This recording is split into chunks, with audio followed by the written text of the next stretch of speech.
ആയിട്ടുള്ള സംഭവം റെഡിയാക്കാൻ നമുക്ക്. ഇത് വാം വാട്ടറാണ്. ഈസ്റ്റ് ഇട്ട് ഫെർമെൻറ്റേഷൻ ആവാൻ വേണ്ടി വെയിറ്റ് ചെയ്തുകൊണ്ടിരിക്കുകയാണ്.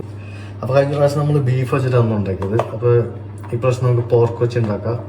ഉള്ള സാധനങ്ങൾ വെച്ചിട്ടേ ഉണ്ടാക്കാറുള്ളൂ. ഇപ്പോൾ നമ്മൾ ഡയറ്റും കൂടെ എടുക്കുന്നതിൻ്റെ പേരിൽ ഞാൻ പുറത്തുനിന്ന് അങ്ങനെ ഓർഡർ കുറച്ചൊക്കെയാണ്. ഈ പ്രോസസ്ഡ് മീറ്റ് കുറേ ചേർക്കുമ്പോൾ എന്തിനാണ് വെറുതെ കയറ്റുന്നത്. നമ്മൾ സെൽഫ് ഉണ്ടാക്കുന്ന സമയത്ത് നമുക്കറിയാമല്ലോ, നമ്മൾ റോ ചിക്കൻ വാങ്ങിച്ച് നമ്മളുടെ ഒരു ചെറിയൊരു മാരിനേഷനിൽ ഒരു ടോപ്പിങ്ങും പിന്നെ പോർഷൻ ഓഫ് ക്വാണ്ടിറ്റി നമുക്ക് കൺട്രോൾ ചെയ്യാൻ പറ്റും. ഒരു ഗ്രാം ഇട്ട് കൊടുക്കുക. ആവശ്യത്തിന് സോൾട്ട് ഇട്ടാൽ മതി. ഓൾറെഡി ഫെർമെൻറ്റഡ് ആയിട്ടുണ്ട് കേട്ടോ. കുറച്ച് ഒലിവ് വെച്ച് കൊടുക്കുക, സ്റ്റിക്ക് ആവാതിരിക്കാൻ വേണ്ടിയിട്ട്. ഇവൻ ഇതിലോട്ട് തട്ട് ചെയ്ത് ഗൈസ്.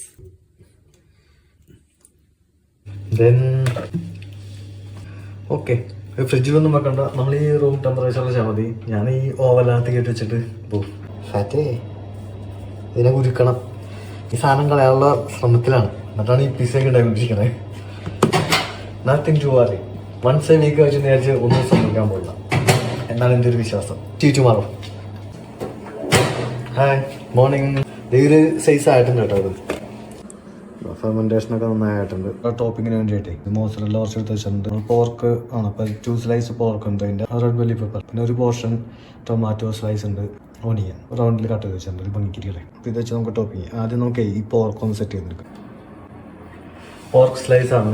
നമ്മൾ സ്റ്റേക്കൊക്കെ ചെയ്യില്ലേ, ആ ഒരു വെർഷനാണ്. സോൾട്ട് ആൻഡ് പെപ്പർ, കുറച്ച് വിനെഗർ ആൻഡ് ഒലിവ്, അതാണ് ഇതിൻ്റെ ഒരു മാരിനേഷൻ കേട്ടോ. അധികം മസാല ഒന്നും ചേർക്കണ്ട. നമ്മൾ